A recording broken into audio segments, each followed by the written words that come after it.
Tinalikuran ko ang aking karangyaan para sa pag-ibig. Ngunit, itinapon niya ako sa alikabok ng kataksilan.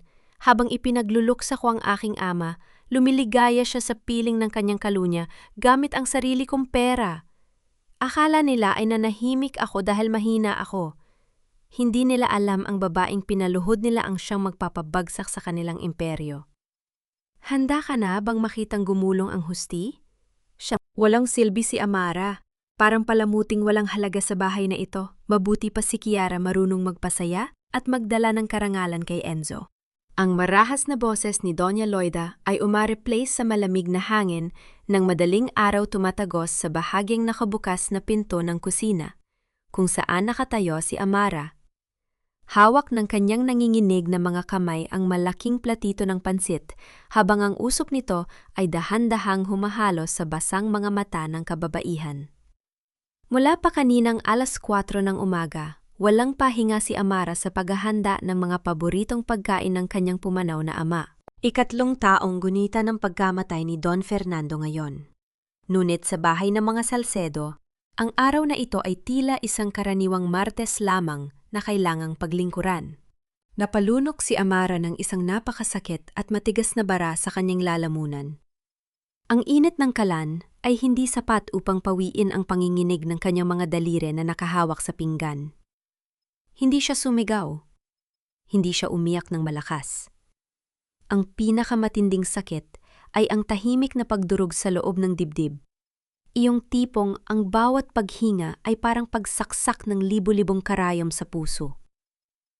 Napatingin siya sa maliit na larawan ng kanyang ama na nakatago sa gilid ng cabinet. Ang mga mata nitong puno ng pagmamahal na tila nagtatanong kung bakit pinapabayaan niya ang sarili na tratuhin ng ganito. Biglang yumanig ang kanyang cellphone sa ibabaw ng counter. Ang pangalan ni Enzo ang lumabas sa screen. Sa kabila ng lahat ng sakit, may maliit pa ring bahagi sa puso ni Amara ang umaasang may natitira pang pagmamahal ang kanyang asawa. Enzo? Marahang wika ni Amara ang boses ay pilit na pinalalakas upang hindi mabasag. Pauwi ka na ba, luto na ang paborito ni Papa? Kahit kalahating oras lang mag-alay tayo ng dasal? Amara, huwag ka namang maging makulit. Malamig at iritableng putol ni Enzo sa kanyang pagsasalita. May napakahalagang meeting ako sa mga investors dito sa labas ng Maynila. Hindi ako makakauwi. At saka ilipat mo agad ang 500,000 piso mula sa subsidiary account patungo sa credit card ng operating team. Kailangan natin para sa client accommodation. Bago pa makapagsalita si Amara, isang pamilyar at matinis na tawa ng babae ang sumiksik sa linya ng telpon o kasabay ng malakas na ihip ng hangin na tanging sa malamig na kabundukan ng Tagaytay lamang maririnig. Enzo, kaninang tawa yon? Tanong ni Amara, habang ang kanyang dugo ay tila nagyelo sa kanyang mga ugat. Nasa Tagaytay ka ba, kasama si Kiara? Nababaliw ka na naman ba sa pagsiselos mo? Galit na sigaw ni Enzo sa kabilang linya. Nagtatrabaho ako para sa pamilyang to.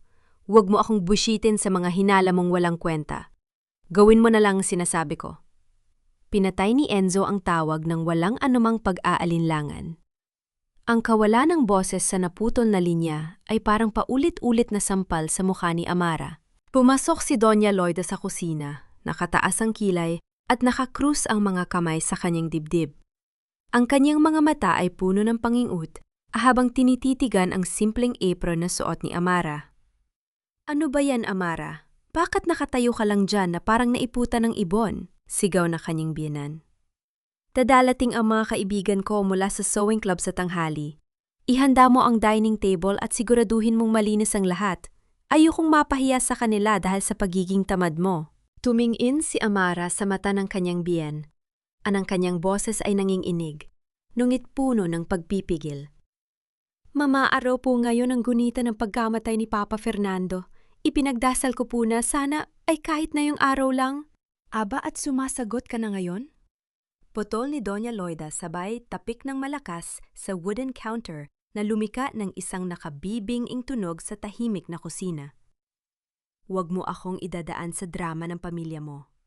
Patay na ang ama mo, Amaraang, anak ko ang buhay, at siya ang nagpapakain sa'yo ngayon. Utang mo sa amin ang bahay na to at ang pangalang Salcedo na, dinadala mo. Magpasalamat ka at hindi ka pinapabayaan ni Enzo sa kabila ng pagiging palaasa mo. Bago pa makasagot si Amara, tumunog ang panibagong notification sa kanyang cellphone. Isang opisyal na mensahe mula sa bangko ang lumitaw sa screen. Ang halagang 500,000 piso ay matagumpay na nailipat mula sa Alvarado subsidiary account patungo sa Mastercard ni Kiara Mendoza. Ito ang ikalawang hampas na tulo yang dumurog sa kanyang natitirang pag-asa, ang perang pinaghirapan ng kanyang ama, ang kumpanyang itinaguyod ng dugo at pawis ng pamilya Alvarado ay ginagamit ng kanyang asawa upang ipagbili ng luho ang kalunya nito habang siya ay itinuturing na alipin sa sarili niyang tahanan. Pumutok ang isang tahimik na luha mula sa kanang mata ni Amara. Mabilis na pumatak sa kumukulong sabaw sa kalan nang walang tunog. Hinawakan niya ng mahigpit ang maliit na gold ring ng kanyang ama na nakasabit sa kanyang leeg sa ilalim ng damit. Ramdam ang lamig ng metal sa kanyang mainit na balat. Nakatayo siya doon sa gitna ng malamig at walang pusong bahay ng mga Salcedo. Nawala ang sigla sa kanyang mga mata, napalitan ng isang malalim madilim at nakatatakot na katahimikan. Hanggang kailan mo ipapahiram ang iyong puso sa mga taong walang ibang ginawa kundi tapak-tapakan nito sa alikabok gabi na nang makauwi si Enzo sa bahay? Ang amoy ng mamahaling pabango ng babae matamis, masangsang at hindi kailanman ginamit ni Amara ay agad na kumalat sa malamig na sala pagpasok pa lamang nito sa pinto. Nakaupo si Amara sa dilim tahimik na naghihintay habang nakalapag sa kanyang kandungan ang lumang litrato ng kanyang ama. Bakit ganyan ka makatingin? Bungad agad ni Enzo halatang irritable habang tinatanggol ang sarili bago pa man tanungin. Inalis niya ang kanyang suit jacket at walang ingat na itinapon ito sa sofa. Pagod ako mula sa biyahe, Amara. Huwag mo akong sisimulan sa mga dramang yan. Tumayo si Amara. Ang kanyang boses ay mahinahon, ngunit may natatagong lamig na hindi pa kailanman naririnig ni Enzo sa kanya. Nasa Tagaytay ka, kasama si Kiara, at inilipat mo ang 500,000 piso mula sa kumpanya ng aking ama patungo sa credit card niya sa araw mismo ng giya ni Papa. Biglang napatigil si Enzo, ngunit mabilis na pinalitan ng galit at pangingutya ang pagkagulat sa kanyang muka. Lumapit siya kay Amara, itinuturo ang daliri sa mukha ng asawa. Paranoid ka na talaga? Client accommodation yon, Amara, kasama ang buong team ng marketing. Bakit ba napakakitid ng utak mo? Dahil ba wala kang ginagawa rito sa bahay, kaya nakatutok ka lang sa bawat kilos ko?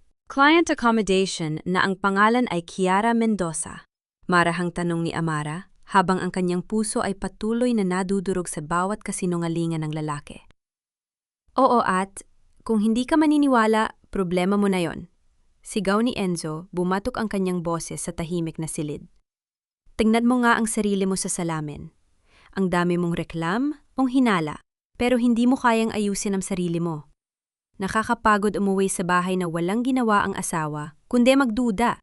Lumabas si Doña Loida mula sa kanyang silid na kabalot sa kanyang mamahaling robe at agad na pumwesto sa tabi ng kanyang anak. Ano na naman ba tong kaguluhan na to, Amara?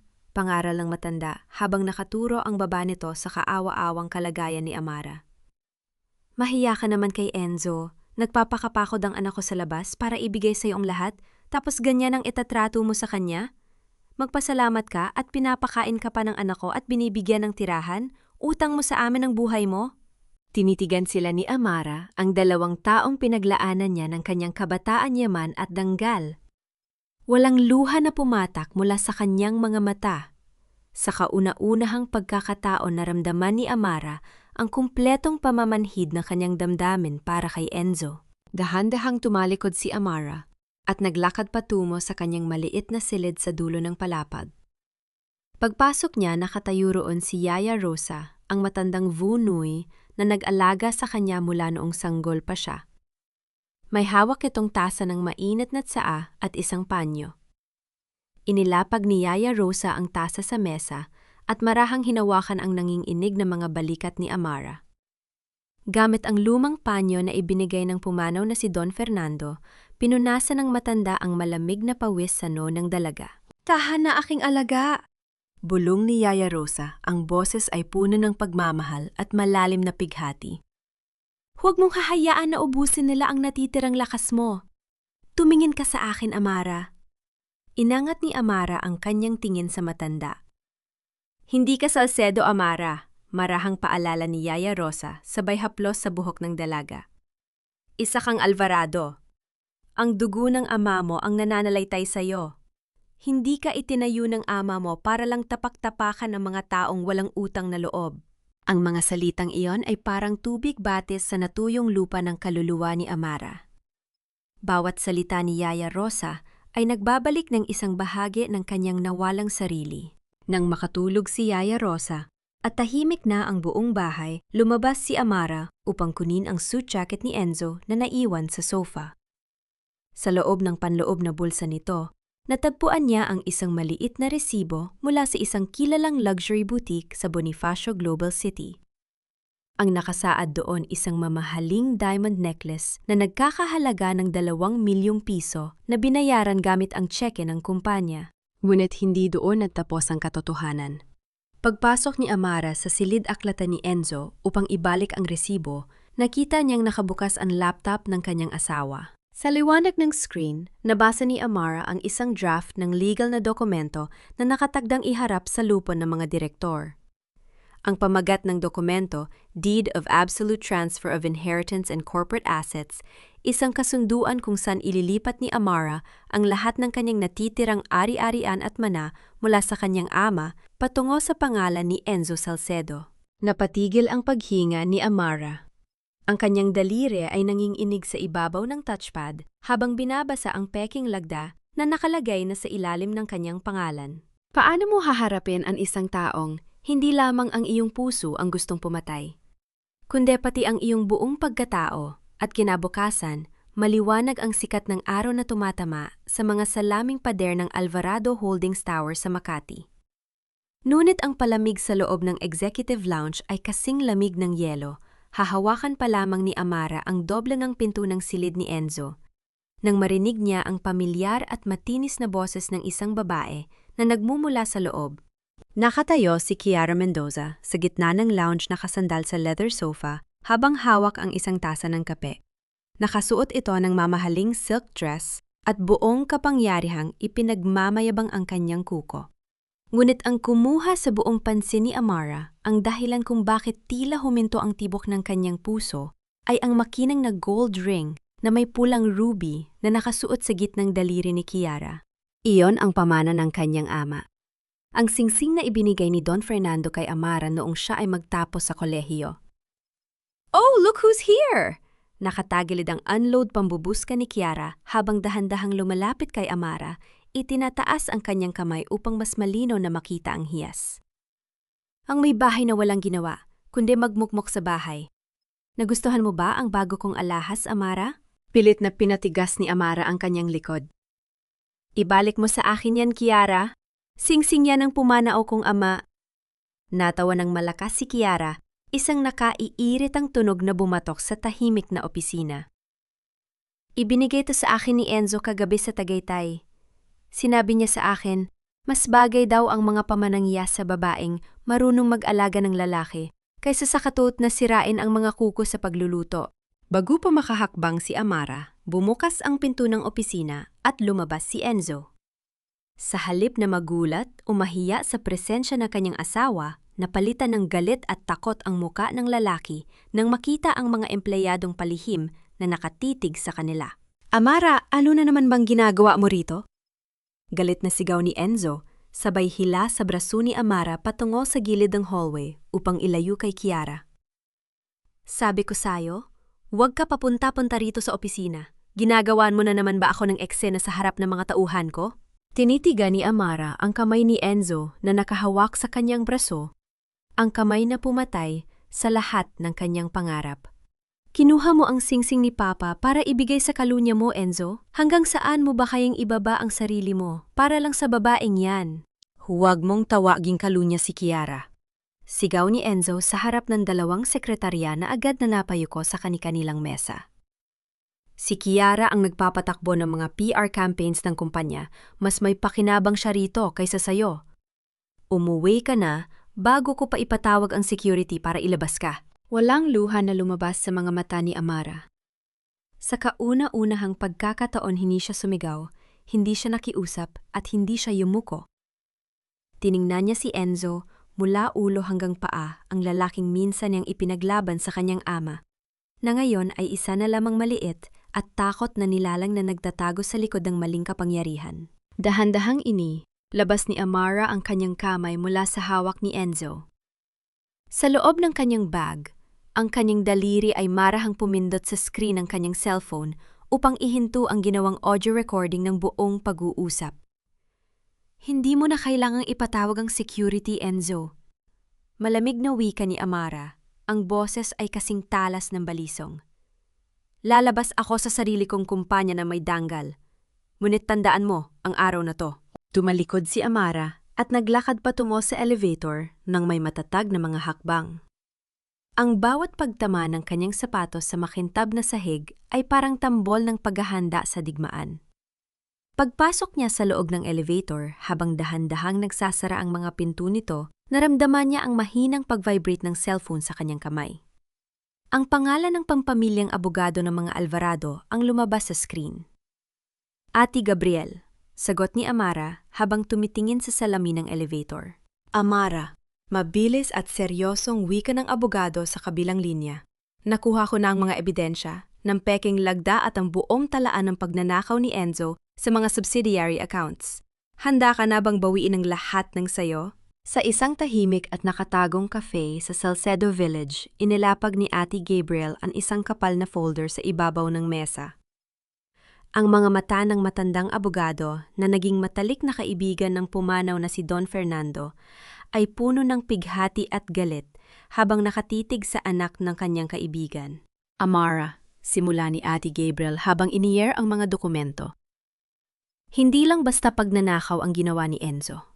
Gumawa siya ng 5 kumpanyang walang totoong negosyo, mga shell companies, upang doon dumaan ang pera mula sa mga subsidiary ng Alvarado Holdings. Tinitigan ni Amara ang mga papel. Ang kanyang sariling lagda, isang paimbabaw na panggagaya ng kanyang sulat kamay, ay nakatatak sa mga dokumentong naglilipat ng milyon-milyong piso patungo sa mga account na pagmamay-ari ni na Enzo at Kiara Mendoza. May sapat na ba tayong ebidensya para sa kasong estafa at falsification of public documents, Ate Gabriel? Mahinahong tanong ni Amara, ngunit ang kanyang mga mata ay walang anumang bakas ng pag-aalinlangan. Tiyak na makukulong si Enzo, sagot ng abogado. Ngunit kailangan kong itanong sa iyo, Amara. Handa ka na ba sa magiging epekto nito kapag inilabas natin ang mga to? Mawawasak ang pangalang Salcedo sa buong mundo ng negosyo. Ang pamilya Salcedo ang unang humukay ng sarili nilang libingan, attorney, sagot ni Amara habang itinutupi ang folder. Inubos na nila ang huling patak ng awa sa puso ko. Pag-uwi ni Amara sa bahay ng mga Salcedo ng hapong yon, nadatnan niya si Doña Loida na nakaupo sa gitna ng sala. Nakataas ang 2 binti sa footstool habang umiinom ng tsaa. Sa tabi nito ay si Yaya Rosa na nakatayo, nakayuko, at tinitiis ang mga mabilis at masasakit na pangaral ng matanda. Nandiyan ka na pala, Amara? Bumatok ang boses ni Doña Loida nang makita si Amara. Inilapag nito ang tasa sa plato na lumika ng isang matalas na tunog.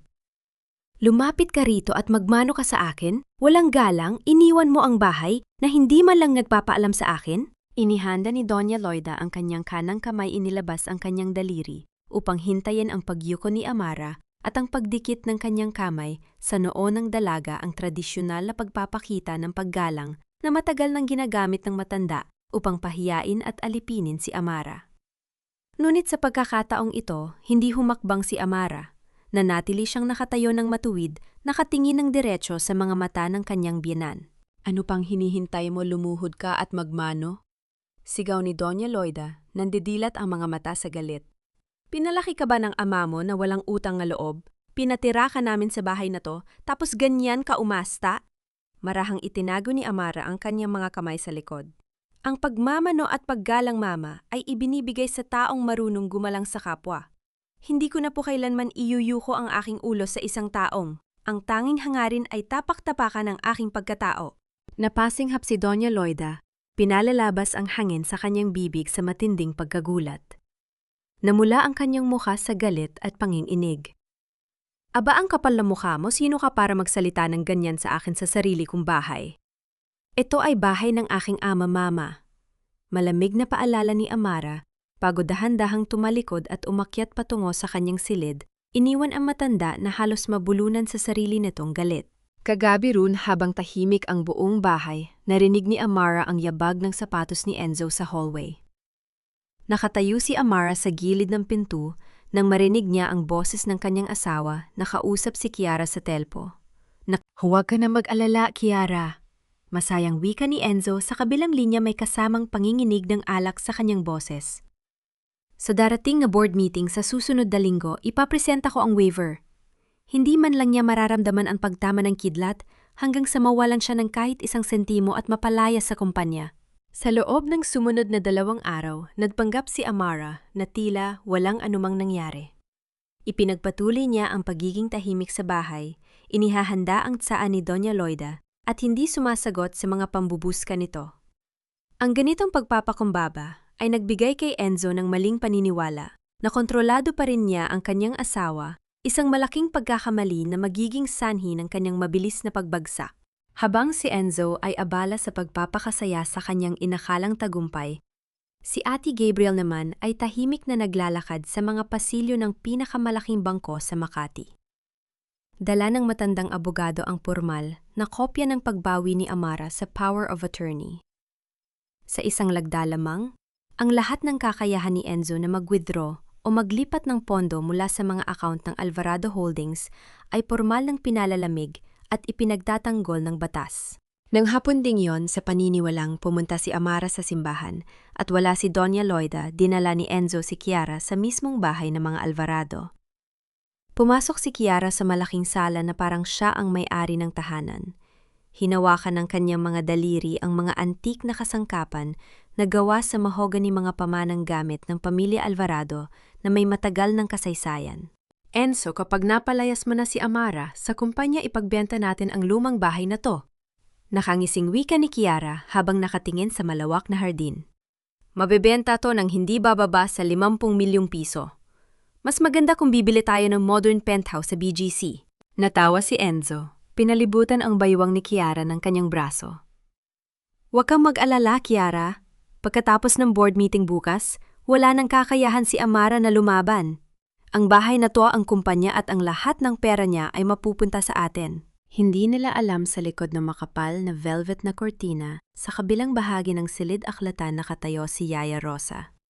Nanginginig ang kamay ng matanda habang hawak ang kanyang smartphone, ngunit matatag ang kanyang puso habang inire-record ang bawat salitang lumalabas sa maruruming bibig ng dalawa. Pag-uwi ni Amara ng gabing iyon, mabilis na ibinigay ni Yaya Rosa ang kanyang cellphone. Pagpindot ni Amara sa recording, muling tumagos sa kanyang tainga ang plano ni na Enzo at Kiara na ibenta ang bahay ng kanyang pumanaw na ama. Walang galit na lumabas sa mukha ni Amara. Sa halip, isang malamig at matalim na ngiti ang lumitaw sa kanyang mga labi. Ipinasa niya agad ang audio file sa email ni Ate Gabriel bilang karagdagang ebidensya ng malisyosong hangarin ni Enzo. Sa hapagkainan ng gabing yon, habang tahimik na kumakain ng pamilya, inilabas ni Enzo ang isang malaking kulay abong sobre na may pulang tatak sa gitna. Inilapag niya ito sa harap ng plato ni Amara. Kailangan mong pumunta sa board meeting bukas ng umaga, Amara. Malamig na utos ni Enzo habang hinihiwa ang kanyang karne. May mga pormal na dokumento lang na kailangang pirmahan para sa turnover ng ilang proyekto. Huwag kang maging huli. Tiningnan ni Amara ang pulang tatak sa sobre, ang opisyal na imbitasyon sa pagtitipon ng mga direktor na siyang magiging huling audition ng kasakiman ni Enzo. Inangat ni Amara ang kanyang tingin kay Enzo at sa kauna-unahang pagkakataon sa loob ng 3 taon na umiti siya ng buong tamis. Pupunta ako, Enzo. Sisiguraduhin kong hindi ako mahuhuli sa pinakamahalagang araw ng iyong buhay. Gabi, bago ang nakatakdang board meeting, pumasok si Enzo sa maliit na silid-aklatan kung saan nakaupo si Amara habang binabasa ang isang lumang libro ng kanyang ama. Dala ni Enzo ang 2 pahina ng kaputol na dokumento at isang kulay itim na bulpen. Inilapag niya ang mga ito sa ibabaw ng mesa sa harap ni Amara. Pirmahan mo to ngayon din, Amara. Malamig at walang kaabal-abal ang utos ni Enzo. Waiver of administrative rights yan. Kailangan ko yan bukas para sa formal na paglilipat ng ilang assets sa Salcedo Corporation. Tiningnan ni Amara ang dokumento. Sa ilalim ng mga formal na salitang nakasulat doon ay ang kumpletong pagsuko ng kaning natitirang karapatan bilang tagapagmana ng pamilya Alvarado. At kapag hindi ko ito pinirmahan? Mahinahong tanong ni Amara, habang hindi man lang kumukurap ang kanyang mga mata. Natawa ng patudyo si Enzo. Itinukod ang 2 kamay sa mesa upang ilapit ang kanyang mukha kay Amara. Kapag hindi mo pinirmahan yan, hihiwalayan kita. Aalis ka sa bahay na to na walang kahit isang sentimo. Magiging pulubi ka, Amara. Bumukas ang pinto at pumasok si Doña Loida na kataas ang baba at nakatitig ng galit kay Amara. Pirmatan mo na yan, Amara. Huwag ka nang maging pader sa tagumpay ng anak ko. Salot ka sa pamilyang to. Mahiya ka naman sa lahat ng ibinigay ni Enzo sa'yo. Tumingin si Enzo kay Amara ng may buong kasiguraduhan at pangingutya. Sino sa tingin mo ang maniniwala sa'yo, Amara? Isa ka lang, walang silbing may bahay na walang alam sa negosyo, habang ako ang nagpapatakbo ng imperyong to, ikaw ay nakaupo lang sa kusina at nagluluto ang buong lupo ng mga direktor ay nakatitig sa akin, hindi sa'yo. Napakalamig ng hangin sa loob ng silid. Tinitigan ni Amara ang bulpen sa ibabaw ng mesa. Dahan-dahan niyang inabot ang bulpen, binuksan ang takip nito at inilapit ang dulo sa linya kung saan nakasulat ang kanyang pangalan. Napangiti si Enzo ng malapad, akalang natakot si Amara sa kanyang mga banta at tuluyan ng sumuko. Nakatayo rin si Doña Loida sa likod na may kasamang tagumpay sa kanyang muka.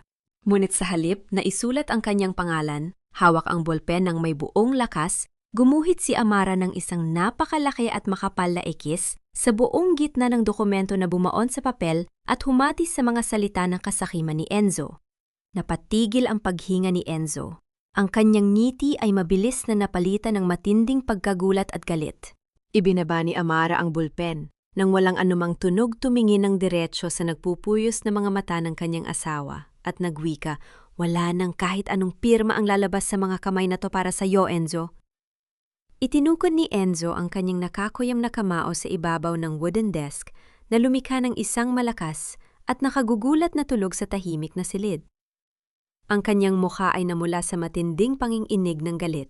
Bukas sa board meeting, sisiguraduhin kong lalabas kang walang-wala at hampas lupa sa harap ng buong mundo. Sigaw ni Enzo, habang ang kanyang boses ay nanginginig sa pot. Bahagyang inangat ni Amara ang kanyang baba. Ang kanyang mga mata ay nagniningning sa hindi matitinag na danggal. Titingnan natin kung sino sa atin ang lalabas na hampas lupa bukas, Enzo. Sa katahimikan ng madaling araw, habang ang ulan ay marahang pumapatak sa salamin ng bintana, nakaupo si Amara sa harap ng kanyang dressing table. Sa kanyang mga kamay ay hawak niya ang isang maliit at lumang kahoy na kahon na iniwan ng kanyang ama bago ito pumanaw. Inilabas ni Amara ang isang nakatuping papel na bahagyang nanilaw na sa paglipas ng panahon.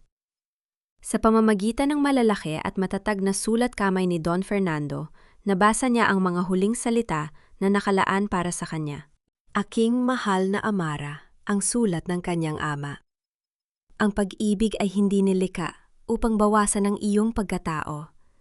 Ang tunay na lakas ng isang babae ay hindi nasusukat sa haba ng kanyang pagtiis sa sakit, kundi sa kanyang dunghi na protektahan ang kanyang danggal kapag ito ay sinisimula ng tapak-tapakan ng iba. Huwag mong kalilimutan kung sino ka. Yumuko si Amara sa harap ng larawan ng kanyang ama na nakalapag sa mesa. Ang mga luha na matagal niyang kinimkim ay marahang pumatak sa salamin ng frame. Patawarin mo ako, Papa, bulong ni Amara habang ang kanyang boses ay puno ng malalim na pagsisisi. Ngunit may kasamang matatag na panunumpa. Pinalaya ko ang sarili ko sa maling paniniwala na ang pagtiis ay pagmamahal. Mula sa araw na ito, ibabalik ko ang karangalan sa ating pangalan. Bumukas ang pinto at pumasok si Yaya Rosa. Dala ang isang muling inalagaan at inalis ang alikabok na eleganteng itim na pormal na damit, isang dress, na idinisenyo para sa isang tunay na leader ng korporasyon. Tinulungan ng matandang Vunoy si Amara sa pagsuot ng damit. Habang itinataas ni Yaya Rosa ang zipper sa likod ni Amara, nakita ng matanda sa salamin ang pagbabago sa mga mata ng kanyang alaga. Ang dating takot at pighati ay napalitan ng isang malamig at walang katulad na liwanag ng kapangyarihan. Ito ang tunay na Amara Alvarado, marahang bulong ni Yaya Rosa habang hinahawakan ang dalawang balikat ng dalaga na may kasamang luha ng karangalan. Umalis ka na, aking alaga. Ipakita mo sa kanila kung kanino talaga nagmumula ang korona. Bahaging yumanig ang cellphone ni Amara sa ibabaw ng mesa. Ang pangalan ni Ate Gabriel ang lumabas sa screen. Amara? Mabilis na wika ng abogado sa kabilang linya. Nakatipon na ang lahat ng mga miyembro ng board sa executive meeting room sa Makati, kabilang si Mr. Soriano. Nagsisimula na si Enzo sa kanyang talumpati. Ikaw na lang ang hinihintay ng katarungan. Humarap si Amara sa salamin. Inabot niya ang isang kulay pulang lipstick, isang simbolo ng kanyang muling pagkabuhay mula sa alikabok ng kataksilan. Dahan-dahan niyang ipinahid ang maliwanag na kulay sa kanyang mga labi na nagbigay ng matalas at nakagululat na kagandahan sa kanyang muka. Lumabas si Amara sa bahay habang ang ulan ay patuloy na pumapatak sa kanyang itim na payong. Sumakay siya sa nakatagong itim na sasakyan na ipinadala ni Ate Gabriel. Habang dahan-dahang umandar ang kotse patungong Makati, tiningnan ni Amara ang matataas na gusali sa malayo at marahang nagwika sa sarili. Nagsisimula pa lang ang tunay na bagyo, Enzo. Sa ika-25 palapag ng Alvarado Holdings Tower sa Makati, ang Grand Boardroom ay puno ng usok ng kayabangan at maling tagumpay. Sa gitna ng malawak na silid na gawa sa mahogany at salamin, nakatayo si Enzo Salcedo sa punong dulo ng mahabang mesa, nakasuot ng mamahaling suit at may malapad na ngiti ng isang taong akalang hawak na niya ang buong mundo. Sa kanyang tabi ay nakaupo si Kiara Mendoza. Nakasuot ito ng mamahaling silk dress, punong-puno ng gintong alahas, at buong kapangyarihang ipinagmamayabang ang ruby ring ng ama ni Amara habang nakikipag-usap sa ilang nakababata at walang alam na mga direktor. I wonder if Amara is crying at home right now. Marahang bulong ni Kiara kay Enzo, may kasamang patudyong tawa. Baka nagluluto pa rin siya ng pansit habang inililipat mo na ang buong kumpanya sa pangalan natin. Mumiti ng patagilid si Enzo. Inayos ang kanyang necktie. Wala siyang magagawa, Kiara. Isang walang silbing, may bahay lang si Amara. Ngayong araw na to, burado na ang pangalang Alvarado sa kumpanyang to. Bumukas ang pinto at pumasok si Doña Loida, dala ang isang malaking bouquet ng mga pulang rosas. Nakasuot ito ng mamahaling gown na tila ba siya ang reyna ng korporasyon at agad na nagsalita ng malakas upang marinig ng lahat ng miyembro ng lupon. Magandang umaga sa inyong lahat. Masayang boses ni Doña Loida habang iniir ang mga bulaklak sa kanyang anak. Kita nyo na, ang anak ko ang totoong utak at haligi ng Alvarado Holdings. Kung wala si Enzo, matagal nang bumagsak at nabulok ang kumpanyang to ang asawa niya. Naku, walang alam sa negosyo yon, kundi ang magmukmok at maggastos.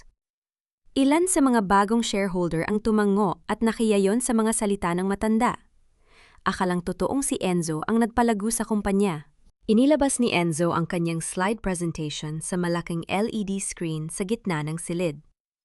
Ang pamagat na nakasulat doon sa malalaking letra, Salcedo Corporation Acquisition and Reorganization Proposal. Mga ginoo at ginang! Simula ni Enzo habang naglalakad sa harap ng mesa ng may buong kasiguraduhan. Sa ilalim ng aking pamumuno, ililipat natin ang lahat ng ari-ari ang titulo ng lupa at mga lisensya ng Alvarado Holdings patungo sa Salcedo Corporation. Sa pamamagitan nito, mas mapabilis natin ang paglago ng ating negosyo. Nagpalakpakan ng ilang miyembro ng lupon sa ipinakitang mga numero ng kita na gawa-gawa lamang ni Enzo. Ngunit sa dulo ng mesa, nakaupo si Mr. Soriano, ang pinakamatandang shareholder at ang pinakamatalik na kaibigan ng pumanaw na si Don Fernando. Nanatiling tahimik ang matanda, hindi pumapalakpak at marahang itinatapik ang kanyang hawak na cane sa sahig. Ang kanyang mga mata ay nakatitig lamang nang diretso sa malaking pinto ng boardroom. Itinaas ni Enzo ang kanyang baso ng champagne at sumigaw ng may buong kapangyarihan. Para sa bagong pamumuno ng Salcedo Corporation, ngunit bago pa man makainom ang sinuman, bumatok ang isang malakas at mabilis na pagbukas ng malaking pinto ng boardroom na lumika ng isang nakagugulat na hangin sa loob ng tahimik at mayabang na silid. Sa gitna ng nakagugulat na katahimikan dahan-dahang, pumasok si Amara sa loob ng grand boardroom. Nakasuot siya ng eleganteng itim na formal na damit na idinisenyo para sa isang tunay na may-ari ng imperyo. Ang kanyang pulang lipstick ay nagniningning sa ilalim ng ilaw at ang kanyang mga hakbang ay walang anumang panginginig. Sa kanyang likod ay nakasunod si Ate Gabriel at dalawang nakababatang abogado na may dalang mga makakapal na folder na mga legal na dokumento. Napangganga ang ilang miyembro ng lupon sa hindi inaasahang kagandahan at kapangyarihan na ipinamalas ng babaeng matagal nang ipinaggalat ni Enzo na isa lamang, walang silbing may bahay.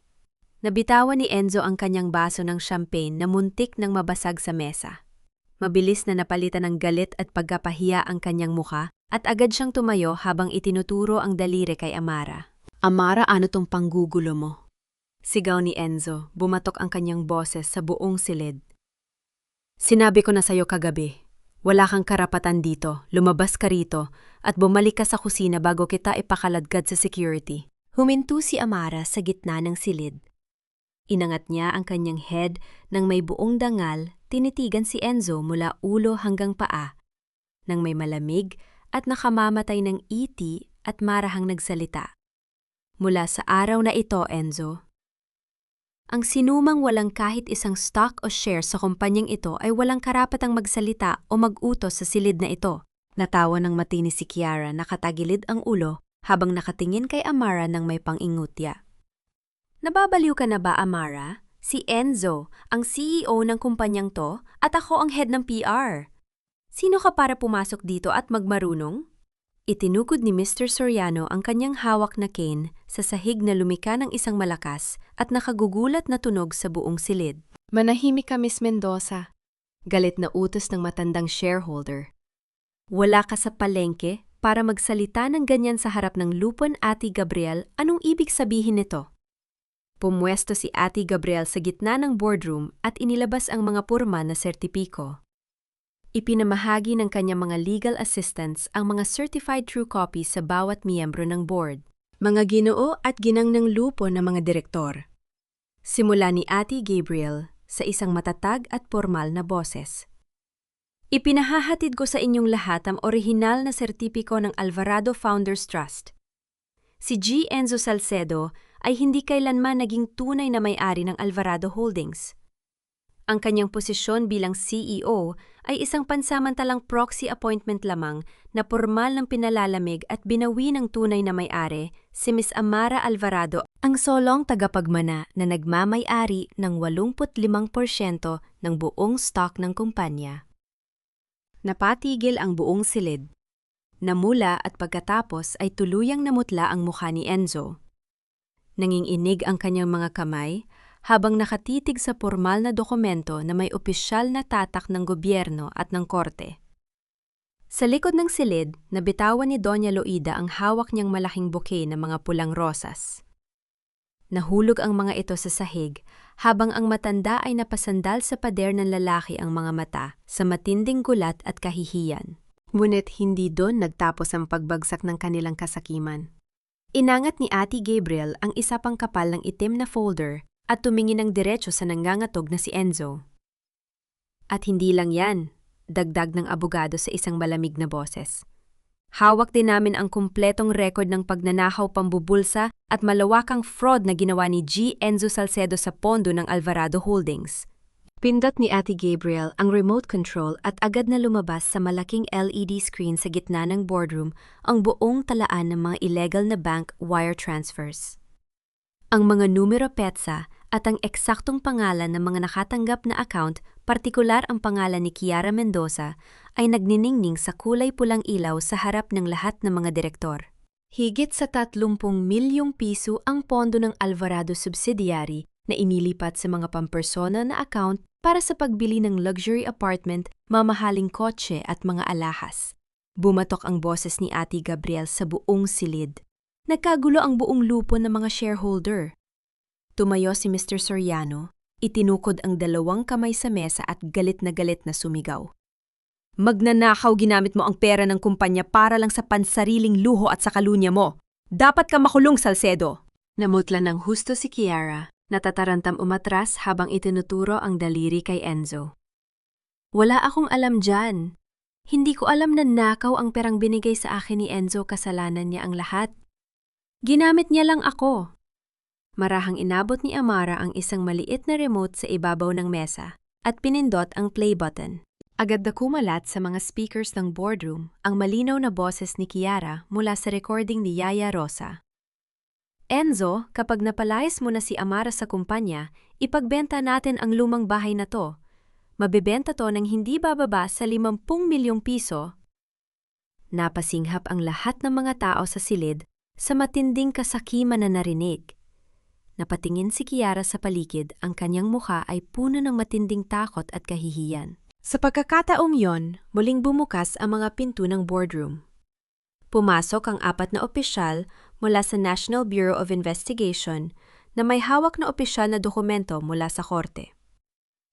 Ginoong Enzo Salcedo, pormal na pahayag ng lead officer habang naglalakad patungo sa hapag.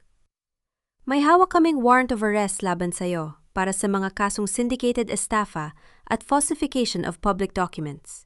Nanginig ang buong katawan ni Enzo. Sinubukan niyang humakbang pabalik. Nuit agad na hinawakan ng 2 opisyal ang kanyang 2 kamay at isinuot ang mga bakal na paitim sa kanyang mga pulso na lumika ng isang malamig at pormal na tunog ng pagkakulong. Amara, asawa mo ako, sigaw ni Enzo habang pinalalabas ng mga pulis ang kanyang boses ay puno ng pakiusap at takot. Amara, mag-usap tayo. Patawarin mo ako. Mama, tulungan mo ako. Sa gilid ng silid, napaluhod si Doña Loida sa sahig habang umiiyak at naghihiyaw sa matinding kahihiyan habang pinapanood ang kanyang anak na idinidikit sa pader ng mga awtoridad. Sinubukan din ni Kiara na mabilis na tumakbo patungo sa pinto, ngunit mabilis na hinarangan ng mga security guard ng kumpanya ang kanyang daan para sa investigasyon ng complicity sa pagnanakaw. Sa kanyang pagmamadali at takot, nabitawan at nahulog mula sa kanyang daliri ang ruby ring ng ama ni Amara sa ibabaw ng mahogany table. Dahan-dahang lumapit si Amara sa mesa. Dinampot niya ang pulang hiyas ng kanyang ama, pinunasan ng ibabaw nito gamit ang kanyang panyo, at marahang isinuot pabalik sa kanyang sariling daliri. Tumingin si Amara sa pinalalabas na si Enzo at Kiara. Ang kanyang mga mata ay puno ng hindi matitinag na kapayapaan at tanggal. Sa loob ng malamig at maasim na visitor's room ng Makati Police Station, nakaupo si Enzo sa harap ng glass partition na kasuot ng kulay kahel na damit na nakakulong. Ang kanyang dating maayos na buhok ay magulo at ang kanyang mga mata ay puno ng matinding takot at pakiusap habang nakatitig kay Kiara na nakatayo sa kabilang panig. Kiara, pakinggan mo ako. Sigaw ni Enzo. Itinutukod ang 2 kamay sa salamin. Gamitin mo ang pera sa account mo para magpiyansa ako. Kapag nakalabas ako rito, hahanapan natin ang paraan to, ipangako mo sa aking tutulungan mo ako. Natawa ng patudyo si Kiara, dahan-dahang inalis ang kanyang sunglasses. At tinitigan si Enzo nang may matinding pangingutya at dumi sa kanyang mga mata. Nababaliw ka na ba, Enzo? Malamig na wika ni Kiara habang inaayos ang kanyang handbag. Akala ko totoong mayaman at makapangyarihan ka. Isa ka lang palang hampas lupang magnanakaw na umaasa sa pera ng asawa mo. Bakit ko gagamitan ng pera sa'yo? Tapos na tayo, Enzo. Huwag mo na akong tatawagan kailanman. Tumalikod si Kiara at naglakad palabas nang walang anumang pag-aalinlangan, habang si Enzo ay naiwang pumapalo sa salamin at sumisigaw sa matinding galit at kawalan ng pag-asa. Ngunit hindi rin nakaligtas si Kiara sa mabilis na hagupit ng katarungan. Sa labas ng kanyang luxury condominium sa Bonifacio Global City, nakatayo ang mga opisyal ng korte at pulisya habang formal na inilalagay ang pulang opisyal na tatak ng pag-seize sa kanyang unit at hinahatak ang kanyang mamahaling sports car. Nang lumabas si Kiara sa lobby na walang dalakon, di ang isang maliit na handbag agad siyang pinalibutan ng mga mamamahayag at cameramen. Ang mga ilaw ng camera ay naghahalo-halo sa kanyang mukha habang ipinapaulan sa kanya ang mga tanong. Miss Mendoza, totoo bang kasabot ka sa pagnanakaw ng 30 milyong piso mula sa Alvarado Holdings? Alam mo ba na ang lahat ng mga luxury bags at kotse mo ay galing sa nakaw na pera ng pamilya Alvarado? Yumuko si Kiara, pilit na itinatakip ang kanyang mga kamay sa kanyang mukha, habang mabilis na naglalakad sa gitna ng matinding kahihiyan sa harap ng buong bansa. Sa kabilang dako sa harap ng malaking gate ng Salcedo Mansion, nakatayo si Doña Loida, habang pinapanood ang mga tauhan ng korte na inilalabas ang kanyang mga maleta at mamahaling damit sa kalsada. Huwag ninyong hawakan ang mga gamit ko.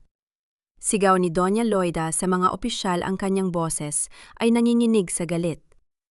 Bahay to ng anak ko. Wala kayong karapatang palayasin ako rito. Inilabas ng sheriff ang opisyal na titulo ng lupa at ibinigay sa matanda. Ginang Salcedo ang buong ari-ariyang ito, at ang lupa kung saan nakatayo ang bahay na ito ay nakapangalan kay Miss Amara Alvarado. Wala po kayong anumang legal na karapatang manatili sa loob ng ari-ariya ng pamilya Alvarado. Nabitawan ni Doña Loida ang dokumento. Napaluhod siya sa tabi ng kanyang mga maleta sa basang kalye, habang ang ulan ay nag-uumpisang pumatak na iwang mag-isa sa gitna ng matinding kahihiyan at kawalan ng kahit isang sentimo. Patuloy ang pagbuhos ng malamig na ulan sa kalsada sa labas ng malaking gate ng ancestral home ng mga Alvarado. Sa gitna ng basang kalye, nakaluhod si Doña Loida sa putik, umiiyak at naghihiyaw sa harap ng ilag kapitbahay at mamamahayag na palihim na nagmamasid at nagre-record sa kani-kanilang mga bintana. Amara, lumabas ka rito! Sigaw ni Doña Loida, nanginginig ang kanyang boses sa matinding lamig at kahihiyan. Maawa ka sa anak ko. Patawarin mo si Enzo. Isipin mo naman ang utang na loob mo sa pamilya Salcedo. Kami ang tumanggap sa'yo nung nawala ang ama mo. Kami ang nagbigay sa'yo ng pamilya. Dahan-dahang bumukas ang malaking bakal na gate ng mansyon. Lumabas si Amara nakahawak sa isang kulay itim na payong, nakasuot ng malinis at eleganteng damit. Kasama si Yaya Rosa na nakatayo ng matatag sa kanyang tabi. Huminto si Amara sa harap ng nakaluhod na matanda. Tiningnan niya si Doña Loida mula sa kaawa-awang kalagayan nito ang babaeng dating napakapangahas na walang ibang ginawa kundi laitin ang kanyang pagkatao at pagmulan. Utang nga loob, Mama? Marahang tanong ni Amara, ngunit ang kanyang boses ay bumatok sa buong tahimik na kalsada. Tinanggap niyo ako hindi dahil sa pagmamahal, kundi dahil alam ninyong mayaman ang aking ama. Tinanggap niyo ako upang gawing alipin sa sarili kong bahay at pagnanakaw ang milyon-milyong pondo ng aking pamilya. Nagkamali lang ang anak ko. Umiiyak na pakiusap ni Doña Loida. Sinusubukang abutin ang laylayan ng damit ni Amara. Napadala lang siya sa tukso ni Kiara, asawa mo pa rin siya, Amara. Ang totoong mabuting may bahay ay marunong magpatawad at magtiis. Mabilis na humakbang si Yaya Rosa sa harap ni Amara, hinaharangan ang kamay ng matanda gamit ang kanyang sariling katawan. Huwag mong hahawakan ang alaga ko. Matatag na wika ni Yaya Rosa sa matanda. Ilang taon mong pinaiyak at inalipin si Amara habang kinakain mo ang pagkain galing sa pera niya. Ngayon ay mararamdaman mo kung ano ang pakiramdam ng walang-wala. Tumingin si Amara sa kanyang biyenan nang may malalim na awa, ngunit walang kahit anong bakas ng pag-aalinlang ang sa kanyang mga mata. Ang pamilya, Mama, ay hindi nagnanakaw at naghahamak sa sariling dugo. Malamig na pahayag ni Amara. Inubos ko ang 3 taon ng buhay ko sa pagpapatawad sa inyo, ngunit ang pagpapatawad ay hindi nangangahulugang hahayaan ko. Pakayumsirain ang natitira kong buhay. Humarap si Amara sa 2 security guard ng kumpanya na nakatayo sa tabi ng gate. Pakiusap, tulungan ninyo siyang tumayo at umalis sa ari-arian ng aking pamilya. Huwag ninyo siyang saktan, ngunit huwag niyo na rin siyang hahayaang makatapak muli sa pintuang ito. Tumalikod si Amara at pumasok sa loob ng gate habang dahan-dahan itong nagsasara. Pagpasok niya sa loob ng bahay, iniabot sa kanya ni Ate Gabriel ang isang opisyal na sobre mula sa Korte Suprema. Amara, wika ng abogado. Ito na ang opisyal na Decree of Annulment. Isang pirma mo na lang at pormal nang mawawala ang anumang ugnayan mo kay Enzo Salcedo. Sa loob ng malamig at konkretong silid-dalaw sa pambansang bilangguan, nakaupo si Amara sa harap ng isang bakal na mesa. Nakasuot siya ng malinis at makinang na puting damit habang ang kanyang mga mata ay naglalabas ng hindi maipaliwanag na kapayapaan. Bumukas ang bakal na pinto at pumasok si Enzo, nakasuot ng kulay kahel na damit, ng preso nakaposas ang 2 pulso na nakakabit sa kanyang bayang. Payat ang kanyang muka, malalim ang mga mata, at nawala na ang dating kayabangan na pinalital ng matinding pagkatalo. Umupo si Enzo sa kabilang panig ng mesa. Inilapag ni Ate Gabriel ang 2 kopya ng Decree of Annulment sa gitna nila, kasama ang isang kulay itim na bolpen. Amara? Simula ni Enzo, ang kanyang boses ay nanginginig at puno ng pakiusap habang pilit na itinutulak ang kanyang nakaposas na mga kamay patungo sa dalaga. Pakiusap, huwag mo namang gawin to sa atin. Minahal kita, Amara. Ginawa ko lang ang lahat dahil gusto kong patunayan sa ama mo na hindi ako mahirap na kaya akong maging pantay sa'yo. Lahat ng yon ay para sa ating hinaharap. Tinitigan siya ni Amara ng may malalim na awa, hindi awa na may kasamang pagmamahal, kundi awa para sa isang taong tuluyang nawala sa sariling kasakiman. Hindi mo ako minahal, Enzo. Marahang wika ni Amara. Ang kanyang boses ay parang malamig na tubig na pumapawi sa lahat na nakaraang sakit. At hindi mo ginawa yan para sa ama ko. Minahal mo lang ang pakiramdam na may isang babaeng handang magpakasakit magtiis at magbigay sa iyo ng lahat habang ginagamit mo siya. Minahal mo ang kapangyarihan at yaman na ibinigay ko sa iyo. Napatigil si Enzo, napayuko habang ang mga luha ay mabilis na pumatak mula sa kanyang mga mata patungo sa bakal na mesa. Sa kauna-unahang pagkakataon, naramdaman niya ang tunay at napakasakit na pagsisisi ang kangalayan na itinapon niya ang tanging taong totoong nagmamahal sa kanya para lamang sa pansamantalang luho at kasinungalingan. Kinuha ni Enzo ang bolpen at gamit ang nanginginig na mga daliri, isinulat niya ang kanyang lagda sa ilalim ng pahina ng annulment. Inabot ni Amara ang kanyang kanang kamay sa kanyang daliri. Dahan-dahan niyang inalis ang kanyang simpleng gintong wedding ring na 3 taon niyang isinuot.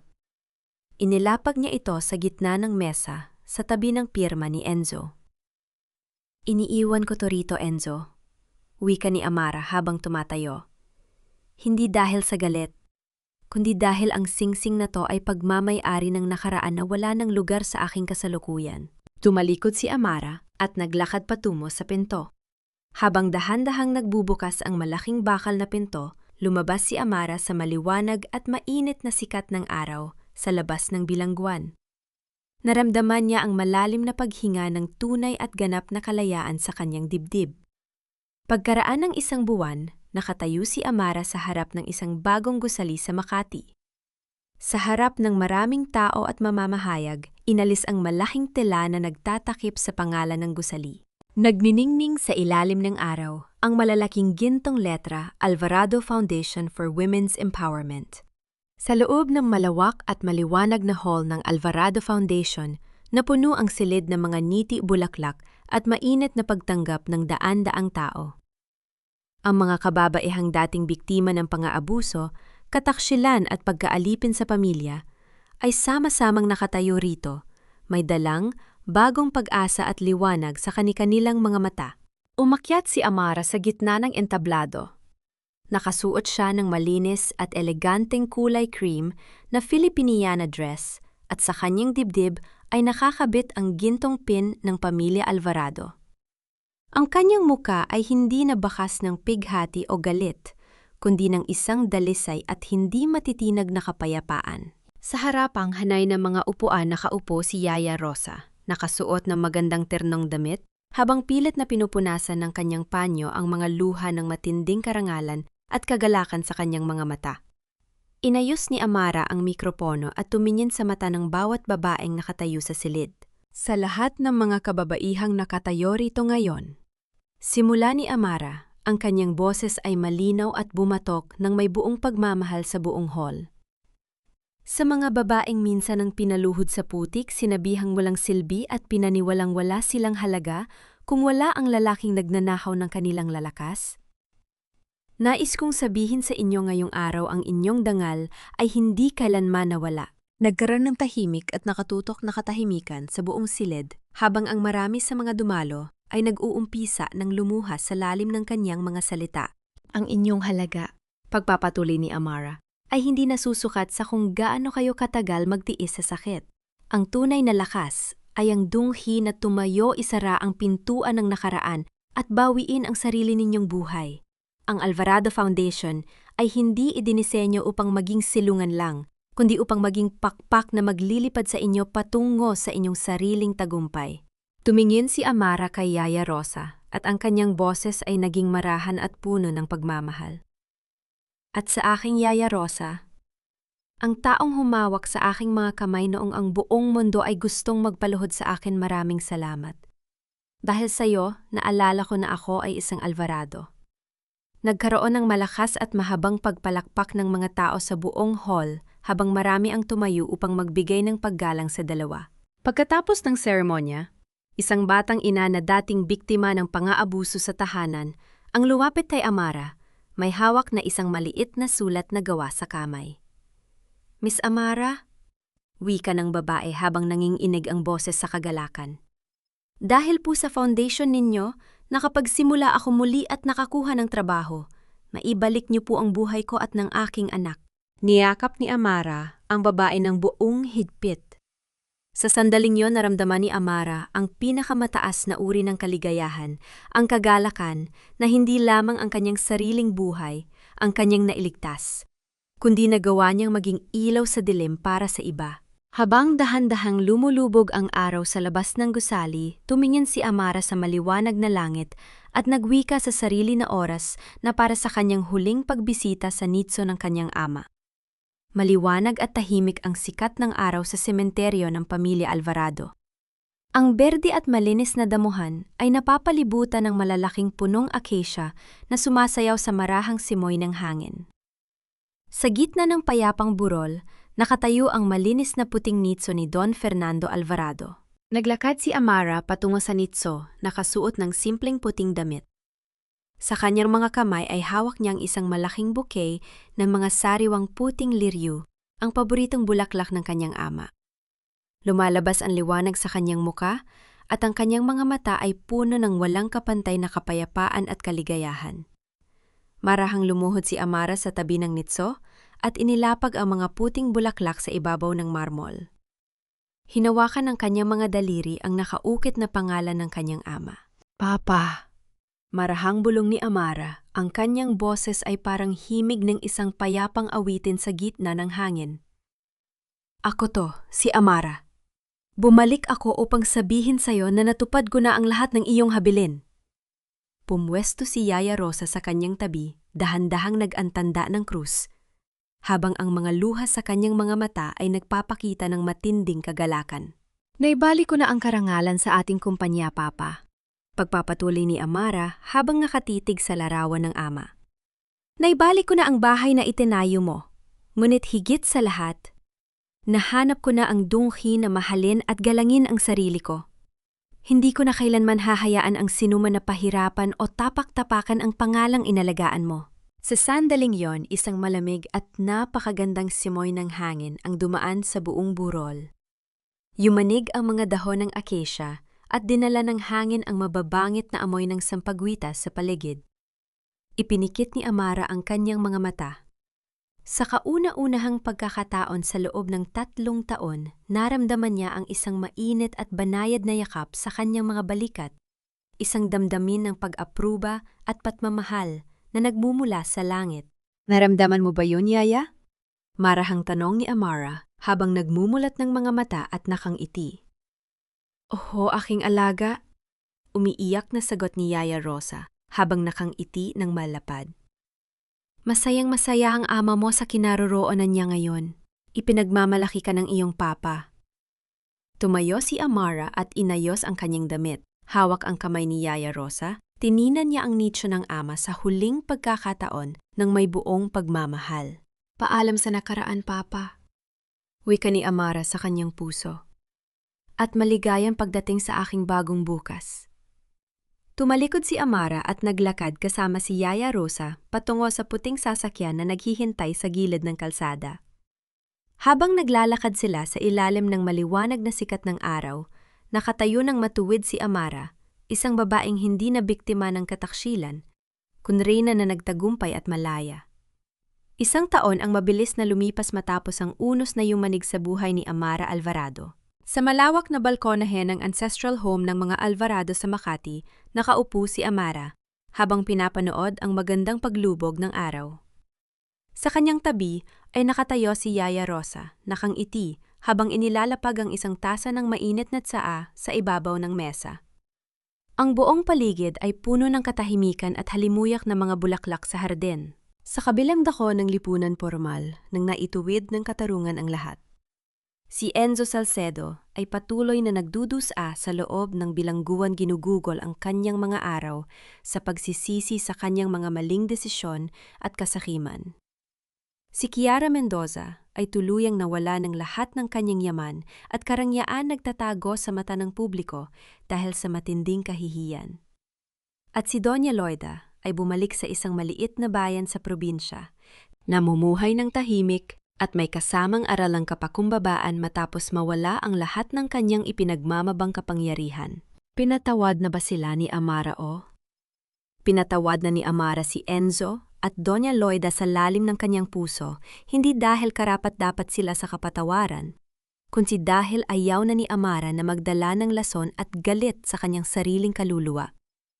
Ang pagpapatawad ay hindi nangangahulugang ibabalik mo ang mga taong nanakit sayo sa iyong buhay, kundi ang pagpapakawala sa tali na nag-uugnay sayo sa kanilang kasalanan. May kapayapaan na ba si Amara? Ganap at buong-buo na ang kapayapaan sa puso ni Amara. Sa ilalim ng kanyang matalinong, pamumuno ang Alvarado Holdings ay muling naging isa sa mga pinakarespetadong kumpanya sa bansa. At sa pamamagitan ng Alvarado Foundation, libo-libong kababaihan sa buong Pilipinas ang natutong tumayo sa sarili nilang mga paa, bawiin ang kanilang danggal at magsimula muli ng may pag-asa. Ano ang aral na iniiwan ng kwentong ito para sa bawat babaeng nakikinig? Ang pagmamahal ay hindi kailanman dapat maging isang kulungan kung saan kailangan mong iwaksi ang iyong sariling halaga at danggal. Ang tradisyon ng utang na loob ay hindi dapat gamitin upang alipinin ang iyong pagkatao. Ang tunay na pag-ibig ay nagtataguyod, gumagalang at nagbibigay ng kalayaan.